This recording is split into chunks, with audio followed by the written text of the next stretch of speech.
Assalamualaikum warahmatullahi wabarakatuh and good morning smart students. Well, today we are going to talk about proverbs and riddles.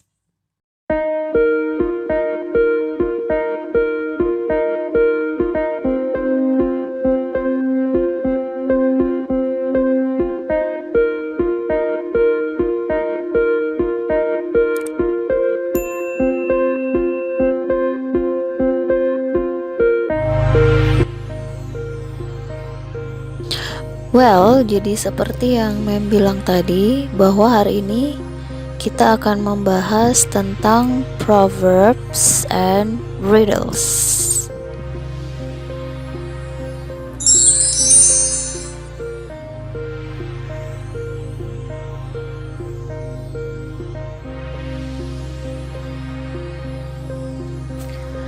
Nah, sekarang kita lihat kalimat ini dulu ya. Di sini ada kalimat, kalau kita lihat sepintas ini bentuknya kalimat tanya. Why is swirl like a horse? Yang artinya kenapa air seperti kuda. Kalau kita lihat pertanyaan ini, itu semacam ada twister ya di dalamnya. Nah, ini salah satu contoh dari riddle yang akan kita bahas.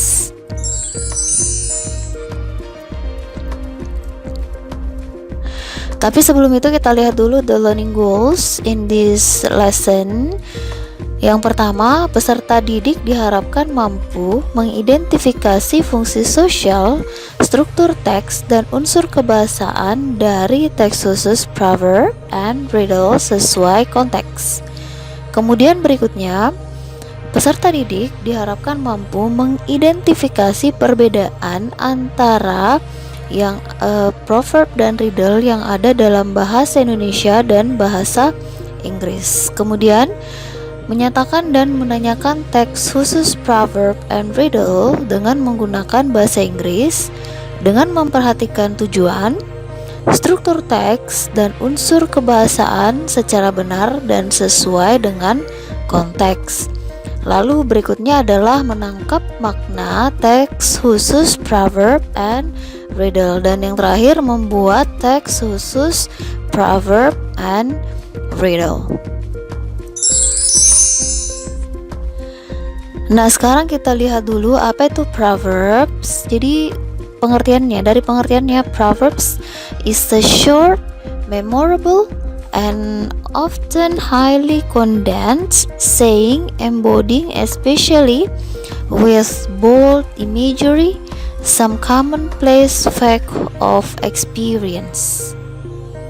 Jadi dari pengertiannya di sini kita lihat bahwa proverbs adalah pepatah yang isinya singkat, mudah diingat, kemudian khas dengan penggambaran yang jelas dan seringkali berdasarkan fakta-fakta yang telah dialami, seperti itu.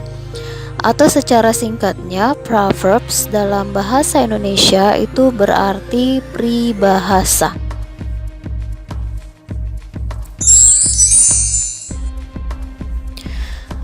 Oke, untuk lebih jelasnya sekarang kita lihat dulu. Di sini ada kalimat there's no smoke without fire.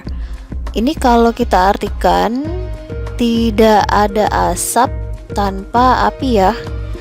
Kurang lebih seperti itu. Nah, sekarang di bawahnya itu ada dua pertanyaan. Kita lihat dulu pertanyaan pertama. Is the image a real meaning of proverb? Apakah penggambaran yang di atas tadi itu adalah makna sesungguhnya dari proverb? Jadi ada penggambaran tadi tidak ada asap tanpa api. Oke, kita coba jawab apakah ini benar-benar real meaningnya. Kita lihat dulu pertanyaan kedua. Can you find the real values of the proverb above? Bisakah kalian menemukan nilai nyata dari proverb di atas? How, bagaimana? Jadi dari dua pertanyaan ini kita diarahkan untuk melihat apakah di proverb itu adalah real meaningnya. Ya, saya kira jawabannya sama ya semua. There's no smoke without fire ini kalimat yang tidak menggambarkan arti sesungguhnya, melainkan hanya sebuah penggambaran ya.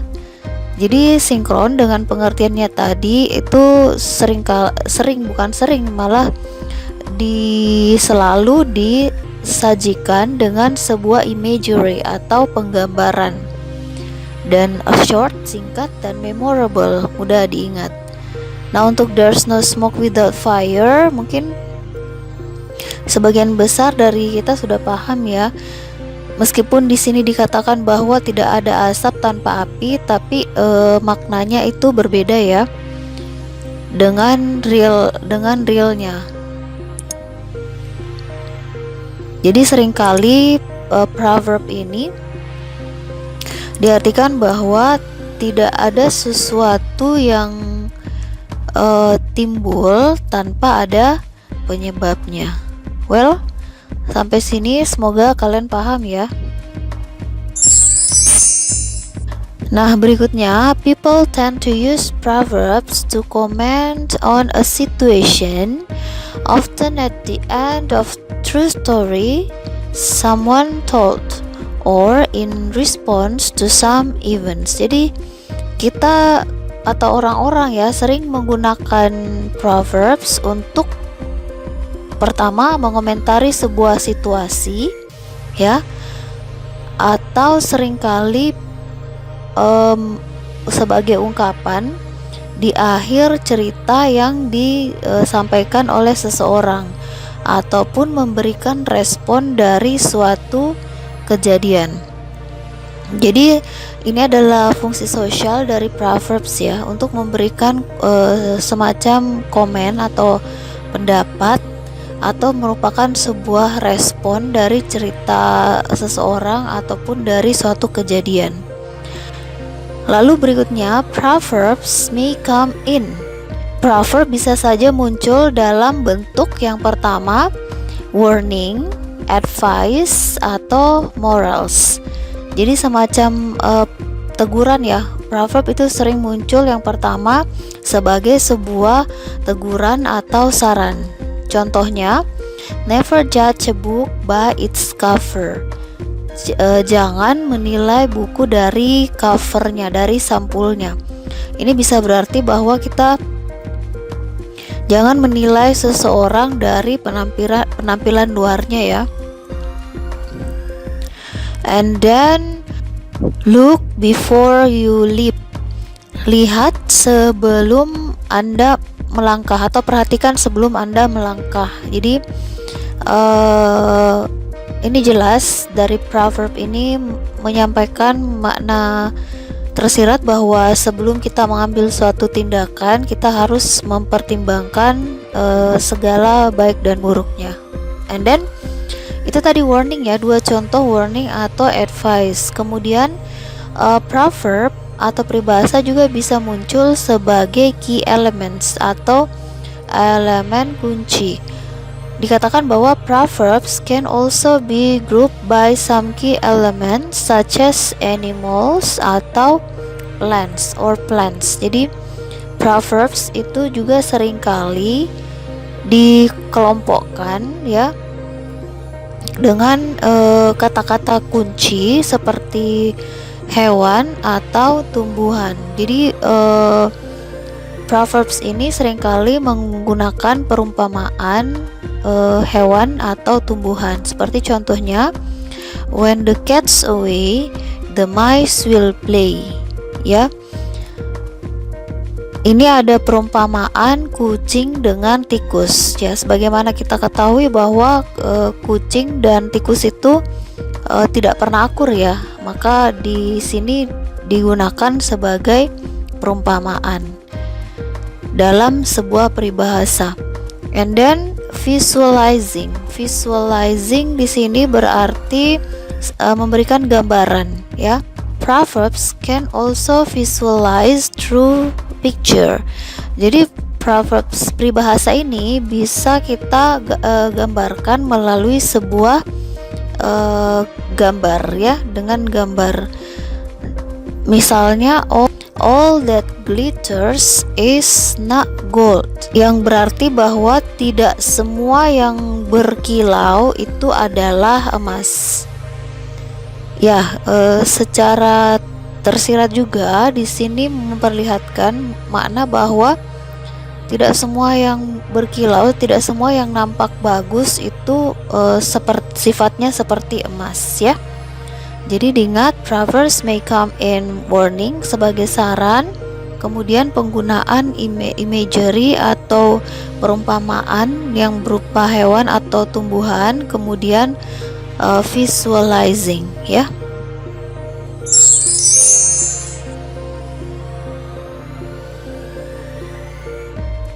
Well, now let's try to match. Di sini ada Indonesian proverbs dan English versions proverbs. Jadi secara culture, budaya, setiap culture itu memiliki proverbsnya masing-masing.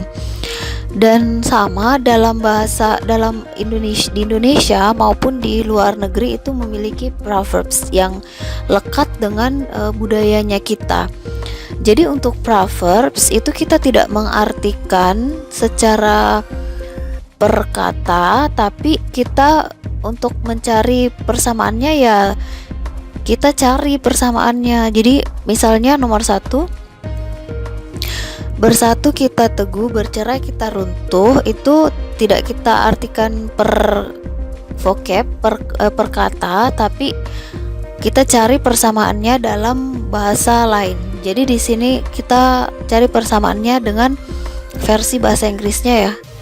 Well, nomor 1 kira-kira jawabannya apa? Bersatu kita teguh, bercerai kita runtuh.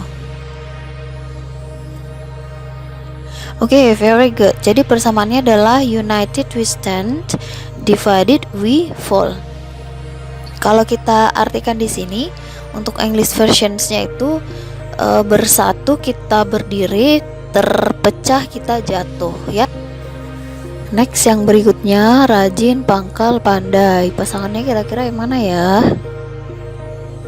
Very good. Jadi pasangannya adalah persevere and never fear. Jadi kita tidak mencari arti rajin, pangkal, pandai, tapi itu ada kesamaannya dengan English versions, persevere and never fear. Yang dimana ini menguatkan, juga isinya sama ya, menguatkan, tapi persevere and never fear berarti tekun, tetap tekun dan jangan takut, seperti itu ya.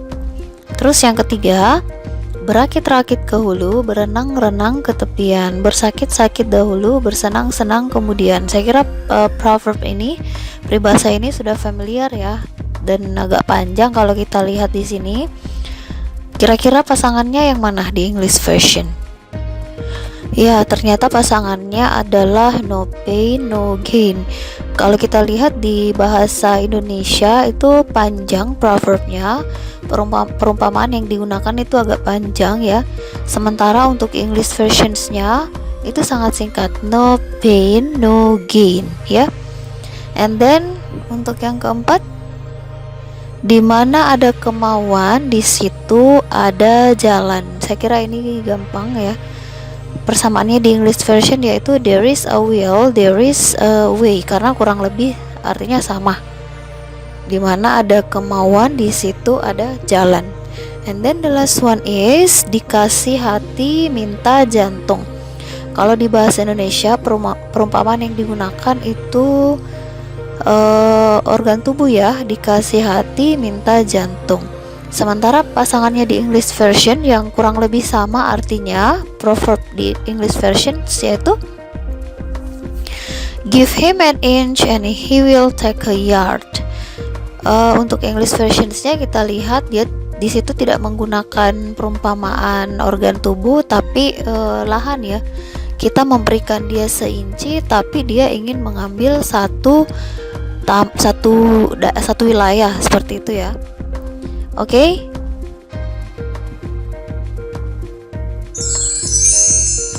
Nah, sekarang kita lanjut riddles. Tadi itu adalah proverb atau peribahasa.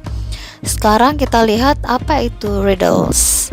Riddles is a question, puzzle, or fears, so phrase that ingenuity is required for elucidation of the answer of meaning. Kalau proverb tadi itu sifatnya lebih ke statement ya, sementara riddles ini sifatnya lebih ke question atau pertanyaan. Tapi sama-sama kita harus berpikir lebih untuk menangkap maknanya ya. Lalu dilanjut lagi, di sini riddles dikatakan puzzle or fairs ya.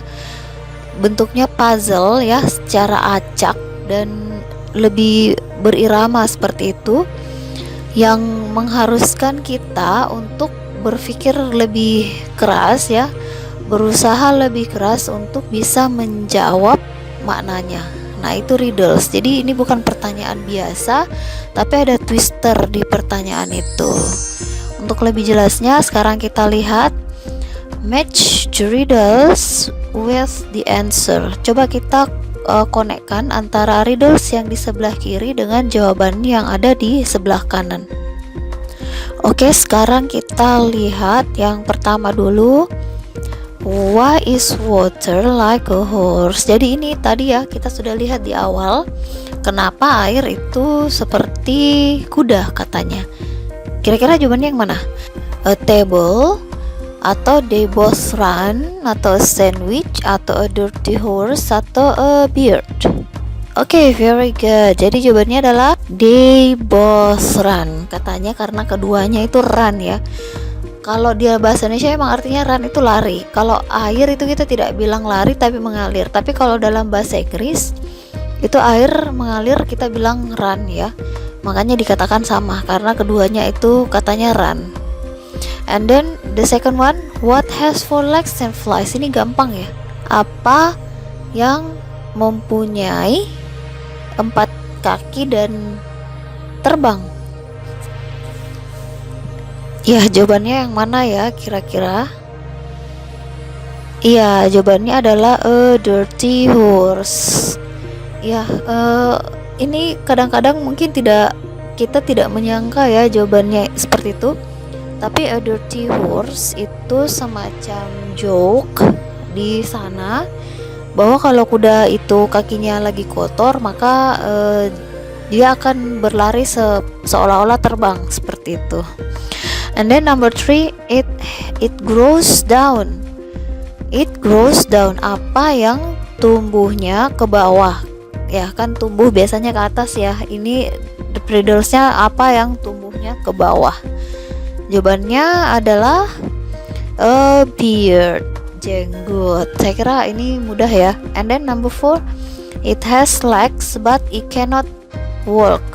Ini mudah juga ya, mempunyai kaki tapi tidak bisa berjalan. Jawabannya adalah meja, a table. Yang kelima ini sudah pasti, half of it sand but people eat it. Separuhnya katanya, separuhnya adalah tanah tapi manusia memakannya.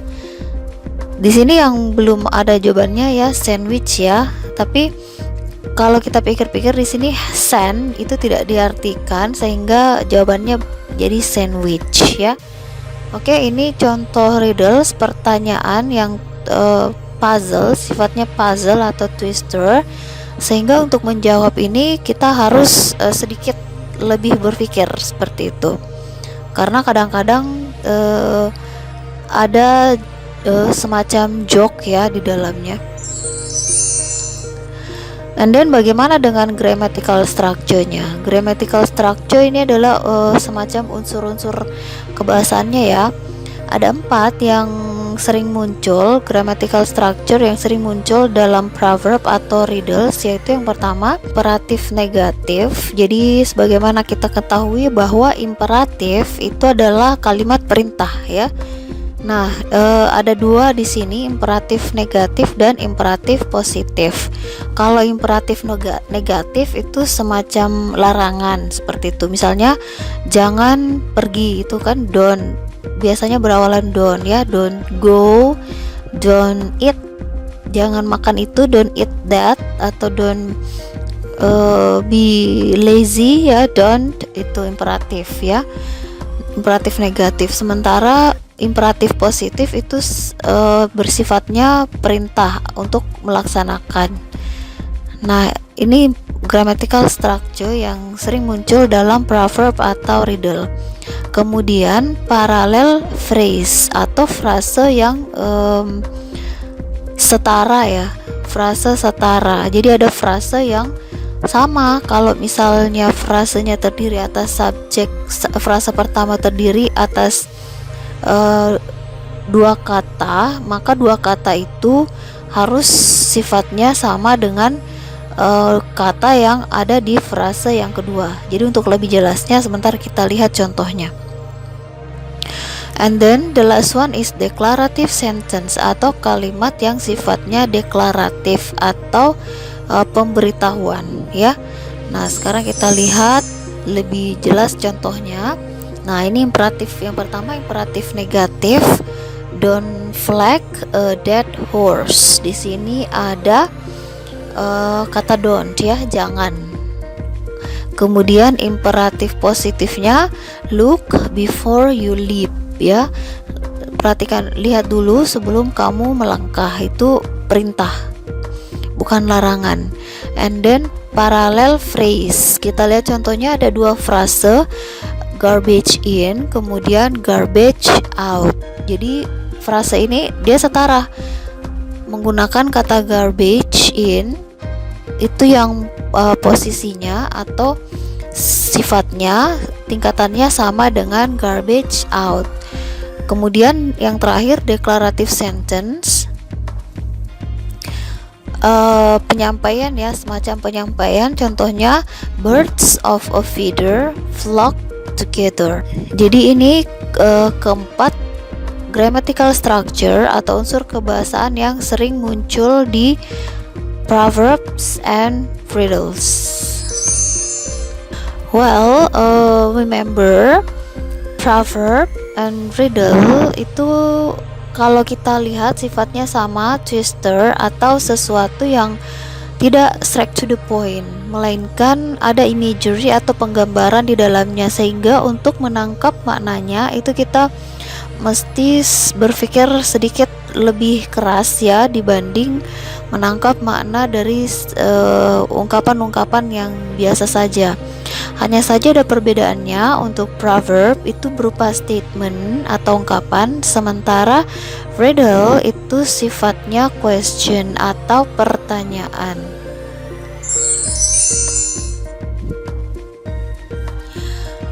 Well, students, I close this class by a nice quote that never stop learning because life never stop teaching. Jadi ini contoh dari proverb juga ya. Never stop learning, jangan berhenti belajar karena hidup, because life never stops teaching. Hidup tidak pernah berhenti mengajar. Thank you very much for watching. Thank you very much for your attention. And still, if you have any questions, feel free to ask, and see you on our next meeting, and have a nice day.